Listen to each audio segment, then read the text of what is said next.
अस्सलाम वालेकुम वरहमतुल्लाहि वबरकातुहू। देख लें भाई हजरात, सब क्या हाल है?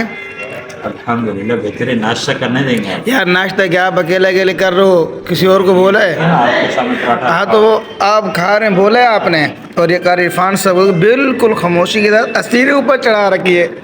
नाश्ते के साथ लड़ाई कर रहे हो या नाश्ता आपके साथ लड़ाई कर रहे हैं? बात कर रहे हैं खाने का टाइम है, अभी बातों को छोड़ो।